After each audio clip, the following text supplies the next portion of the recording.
بسم الله الرحمن الرحيم تبارك الذي بيده الملك وهو على كل شيء قدير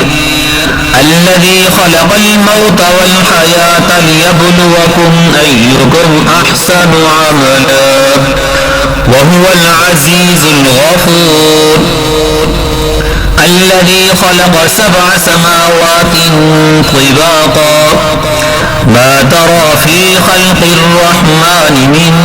تفاوت فارجع البصر هل ترى من فطور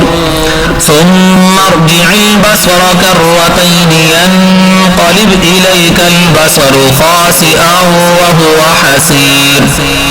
ولقد زينا السماء الدنيا بمصابيح وجعلناها رجوما للشياطين وأعتدنا لهم عذاب السعير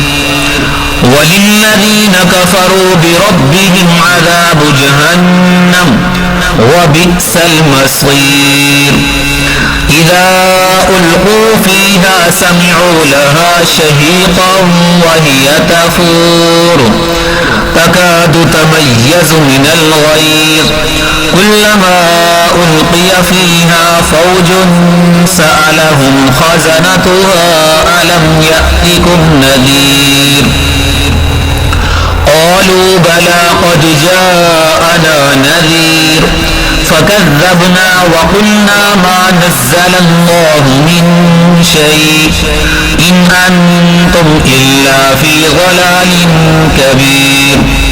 وقالوا لو كنا نسمع أو نعقل ما كنا في أصحاب السعير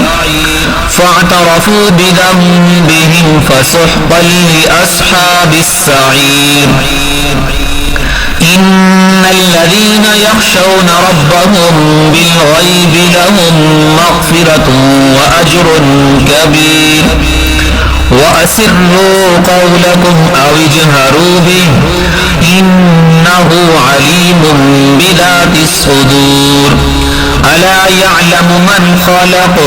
وهو اللطيف الخبير هو الذي جعل لكم الأرض ذلولا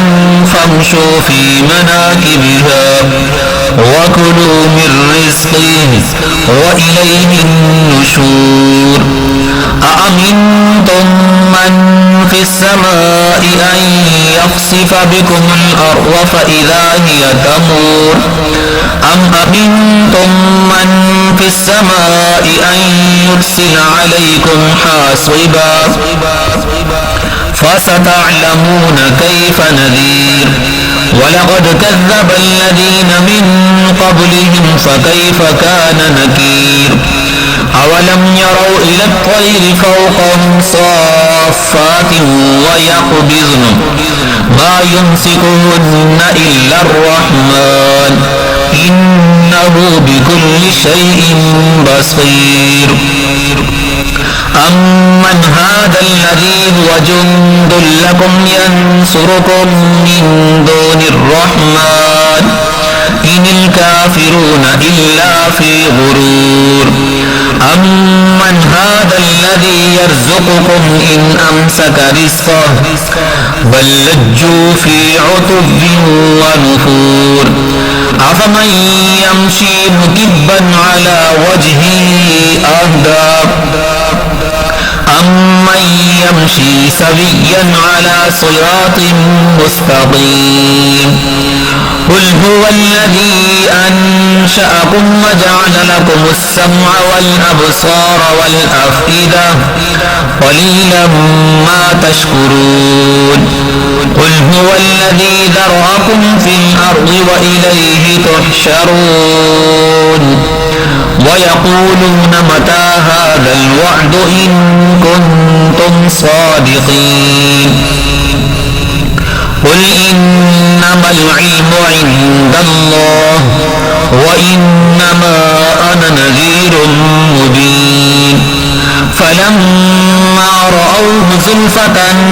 سيئت وجوه الذين كفروا وقيل هذا الذي كنتم به تدعون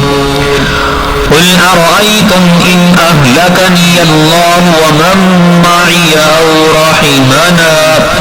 فمن يجير الكافرين من عذاب أليم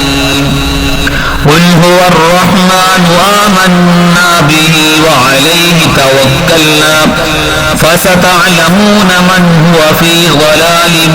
مبين قل أرأيتم إن أصبح ماؤكم غورا فمن يأتيكم بماء